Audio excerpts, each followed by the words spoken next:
दोस्तों, दिनाक्षी short hand में आपका स्वागत है। अगर आप चैनल पर नए हैं तो चैनल को सब्सक्राइब करें और बेल आइकन जरूर दबाएं। इस डिक्टेशन की एडवांस आउटलाइंस और वाक्यांश आप हमारे पेड बैच से प्राप्त कर सकते हैं। हमारे पेड बैच में आपको प्रतिदिन सभी डिक्टेशंस की एडवांस आउटलाइंस और वाक्यांश दिए जाते हैं और कुछ ऐसी डिक्टेशंस जो केवल पेड मेंबर्स को ही प्राप्त होती हैं। हमारे पेड बैच को ज्वाइन करने के लिए और बैच के बारे में संपूर्ण जानकारी प्राप्त करने के लिए आप डिस्क्रिप्शन बॉक्स में दिए गए मोबाइल नंबर पर व्हाट्सएप कर सकते हैं।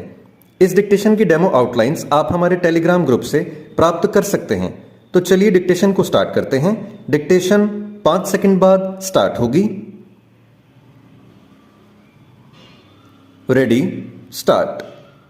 राजस्थान में विधानसभा चुनाव से पहले कांग्रेस के वरिष्ठ नेता सचिन पायलट ने मुख्यमंत्री अशोक गहलोत के विरुद्ध जिस तरह मोर्चा खोल दिया है वह कांग्रेस नेतृत्व के लिए एक बड़ी मुसीबत है, लेकिन इसके लिए वह स्वयं ही अधिक जिम्मेदार हैं।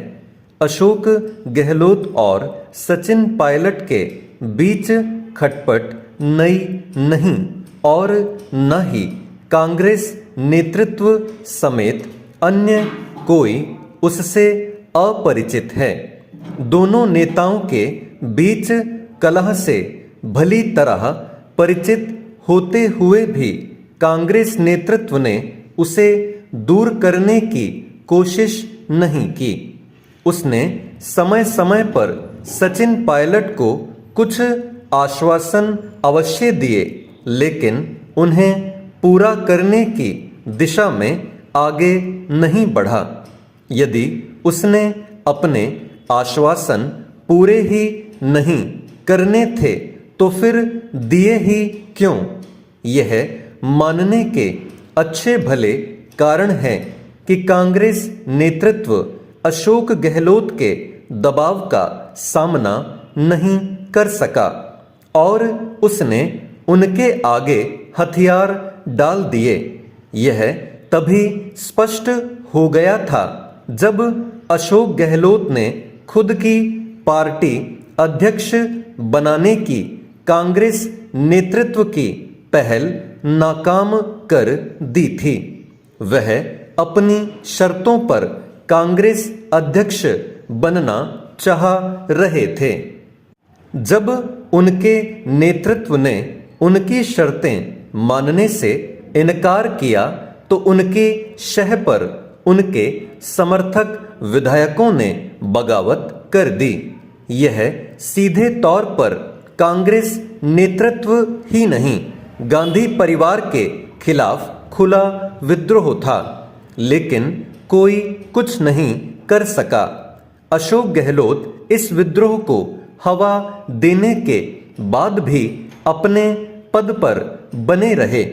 सचिन पायलट के तेवरों से यह साफ है कि उनका धैर्य जवाब दे गया है।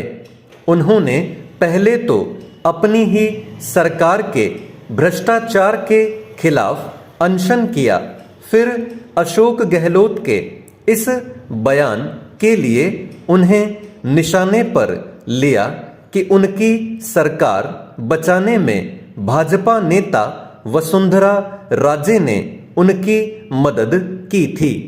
सचिन पायलट ने यह कहकर अशोक गहलोत पर करारा हमला बोला कि लगता है उनकी नेता सोनिया गांधी नहीं, वसुंधरा राजे हैं। वह रुकने वाले नहीं। यह उनकी इस घोषणा से स्पष्ट होता है कि वह 11 मई से अपनी जनसंघर्ष यात्रा निकालने जा रहे हैं।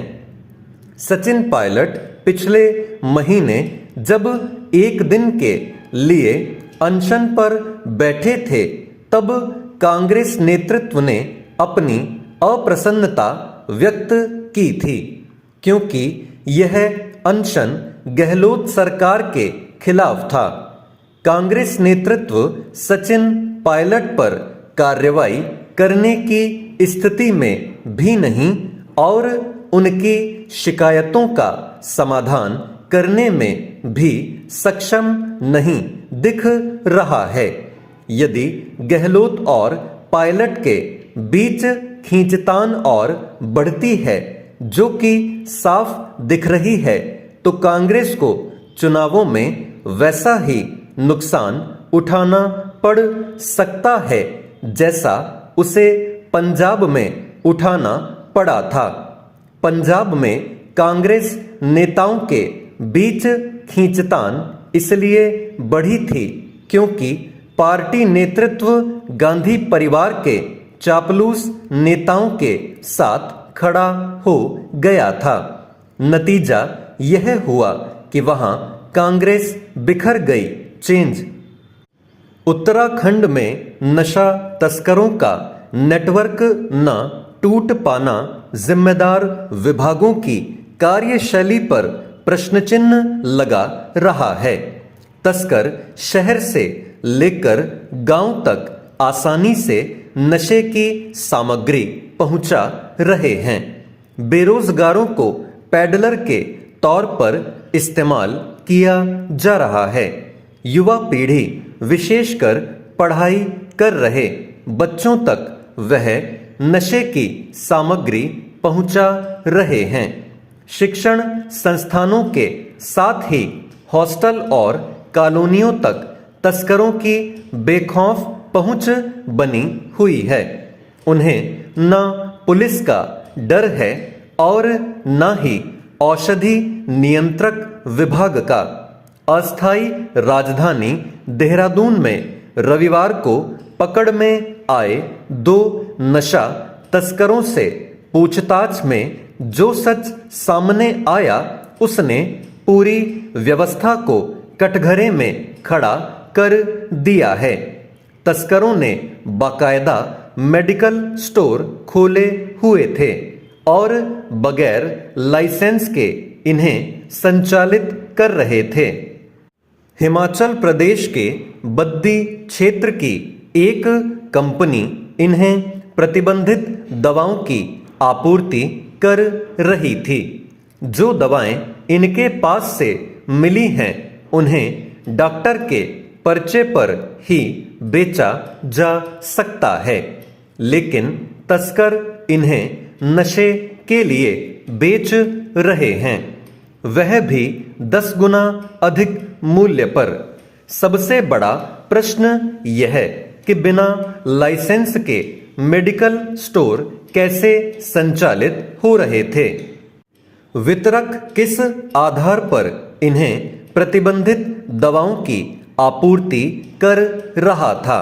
दवा बेचने का लाइसेंस देने को लेकर कौन दवाएं कहां और किस तरह से बेची जा रही हैं, इस पर नजर रखने की जिम्मेदारी औषधि नियंत्रक विभाग की है। पर विभाग से इससे अनजान था।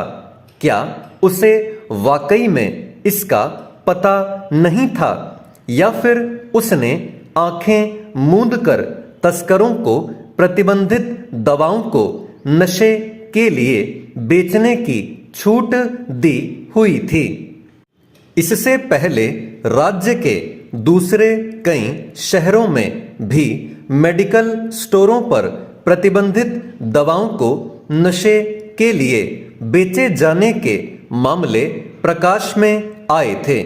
ऐसा क्यों और किन परिस्थितियों में होता है, इसका पता लगाया जाना चाहिए। राज्य सरकार का उत्तराखंड को नशा मुक्त करने का संकल्प ऐसे में कैसे पूरा होगा, इस पर गहनता के साथ मंथन करने की आवश्यकता है। स्टॉप।